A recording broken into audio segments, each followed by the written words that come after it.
Hello again, everybody, and welcome to Gamecock Central Radio. Emerson Phillips joined by columnist Scott Davis, who gives us a fan's perspective each week. South Carolina coming off this win over Missouri. And, Scott, an interesting weekend for you. You watched the Gamecocks play on an iPhone in Wisconsin this weekend. I sure did, Emerson. Pleasure to be with you as always. My wife and I decided to make a trip up to Lambeau Field to watch the Packers game. The Packers did not win yesterday, unfortunately for her. She's a lifetime Packers fan. But my first thought upon learning that we were going to actually do this was to figure out how I was going to watch South Carolina versus Missouri on Saturday. And my last resort was going to be my iPhone, and unfortunately, that is what happened. It made for an interesting viewing experience, to be sure. Yeah, Scott, your column, Dialing Up a Win Streak, is on Gamecock Central right now, and I thought it was interesting. You mentioned that you went to the hotel bar there in Wisconsin, and there were 20 TVs, and the Clemson game was on most of them, and the SEC network is not available in Wisconsin, or at least not at the hotel where you stayed. SEC network, not a huge draw here in the Midwest, apparently. Somehow or another, Clemson Syracuse was. Don't understand that, but it didn't seem like anybody was paying attention to that particular game, but that's just what they had decided to show. And so I was wondering what I have to do to escape Clemson if going to Wisconsin's not the answer. Somebody just let me know what is. So you watched the first half of South Carolina, Missouri on your iPhone. You know, things were a little tight in the first half, and really into the second half, this was a tight ball game. So you went to the hotel bar, watched a little bit there, and that was when the Gamecocks pulled away. So hard watching a game on your phone, Scott. I think we've all done it at some point, and that's no fun. It's not. It's hard to see what's happening. The players look like, little stick figures there on that screen. And what was especially weird for me sitting in the bar down there was that I turned the sound off so that, I wouldn't annoy the folks sitting around me, but I was reacting to the game as though everyone else was watching it, and I was sighing and, moving around in my chair and squirming and all that kind of stuff. And I think that people were wondering exactly what this crazy person sitting beside them was doing.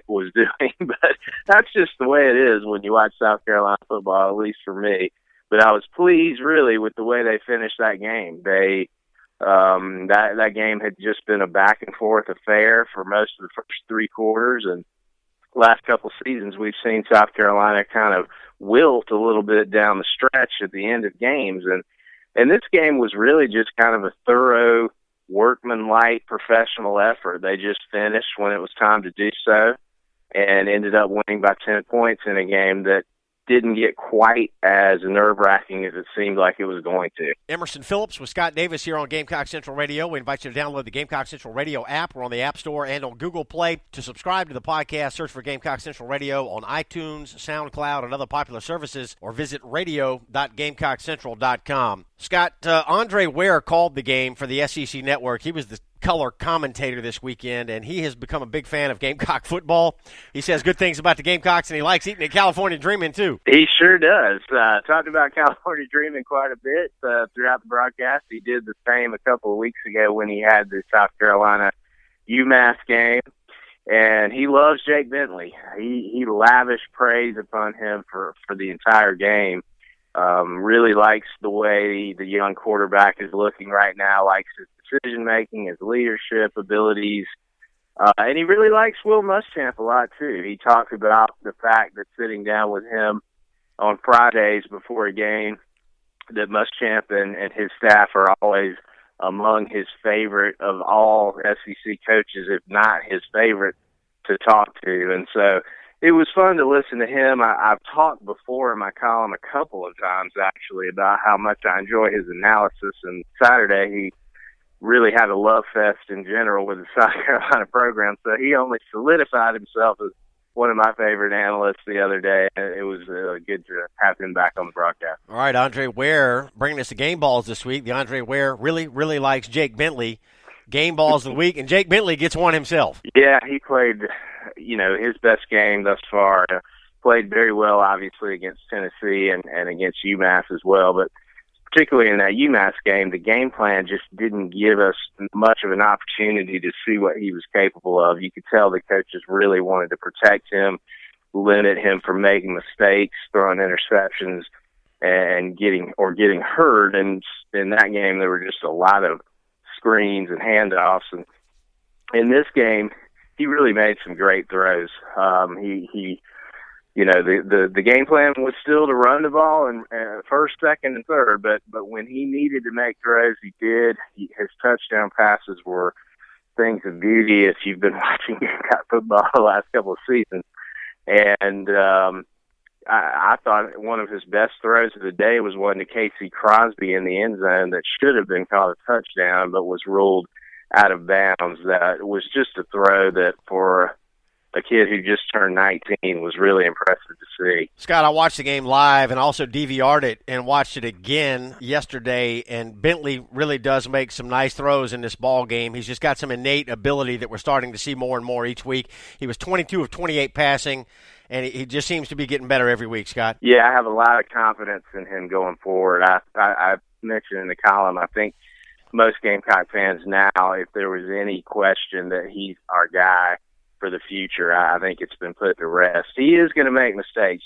Jake Bentley has not thrown an interception in 3 games. Now, part of that has been, as I said, the game plan has been one that has been trying to limit his capacity to make mistakes. But that being said, when he has had to make tough throws, he's done it, and his receivers are playing very well right now. Deebo Samuel, a monster game. Brian Edwards continues to make some tough catches, and it's good to see a tight end like Casey Crosby catching on. He caught another touchdown pass on Saturday. I believe he now has 4 for the season, and he'd become a little bit of a forgotten man in recent years. Was a highly touted recruit, and it just didn't seem like we knew quite what to do with him. And we know. Let's get him the football when he's roaming around the end zone. Gamecocks now 1 win away from bowl eligibility. 3 weeks ago, that didn't seem very likely, Scott, but the Gamecocks are 3-0 with Jake Bentley as a starting quarterback, and a bowl trip looks very likely now. It does. We talked about last week. We've talked about that on this podcast a lot this year, and that was the goal, was to get to 6 wins somehow. South Carolina takes care of business at home against Western Carolina in the final home game of the year. They will get 6 wins and go somewhere, and wherever it is, that's exciting. But at this point, after I've watched them play the last couple of weeks, I'm starting to get a little greedy and thinking, hey, this Florida game in Gainesville is not the absolute, no doubt about it, loss that I penciled it in earlier this season. So I'm looking forward to seeing how they perform on the road. Jake Bentley, 3 home games under his belt, has not yet had to face an atmosphere like he's going to face Saturday in the Swamp, and I'm excited to see how he'll handle it. And the way these young guys have been playing, I don't see any reason to believe that they can't go down there and compete and try to win that game. Deflated ball is a weekly feature in your column, Scott, and this week the targeting rule gets a deflated ball. I think we could give that a deflated ball every week. Yeah, we got to figure that thing out. I know we're trying to protect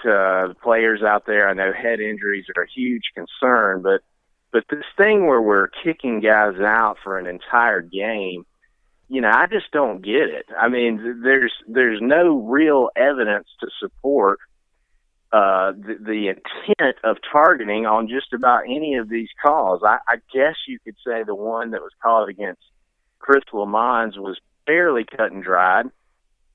Does he really need to sit out an entire game for that? I'm not sure. As Will Muschamp has said many times when he's been asked about this, he played safety for Georgia, and he just said, in the heat of battle, sometimes you just can't help but hit someone in a place that you don't particularly want to hit them. And so if the criteria is that it was the defender's intent to target and injure a defensive player, I just don't know how we're legislating that or deciding whether or not that was in his mind when he tried to tackle the opposing player. It's getting really hard to tackle someone on defense in football right now. And I'm all for player safety, but at some point you just got to say, hey, this is a violent sport, and if you want to play it, that's just the reality of the way it is. And it's just hard to figure out the rhyme or reason for when they reverse these calls and when they uphold them.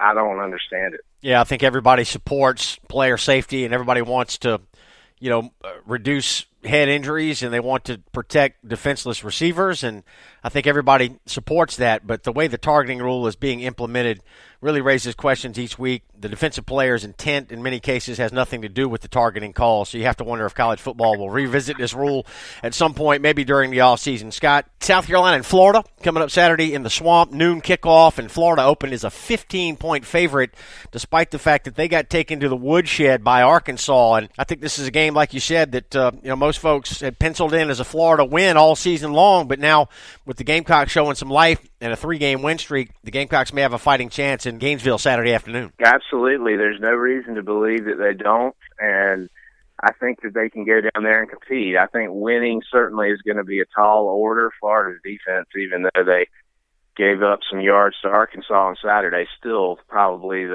the measuring stick by which everybody else judges themselves on defense in the SEC. So it may be hard to generate some offense down there, but that's why it's going to be interesting to see Jake Bentley and these young receivers try to go out there and get something done. And if they can, it's really going to be exciting in Columbia. I'm that 15-point spread to me is high. I think South Carolina can compete in this game. I'm certainly not predicting them to win it by any stretch of the imagination, but I don't think it'll be a blowout. All right, it'll be Bentley's first road start for the Gamecocks. Noon kick in the Swamp this Saturday on CBS. Scott, I trust you're back in Atlanta for the Florida game this weekend, and you won't be watching on your iPhone?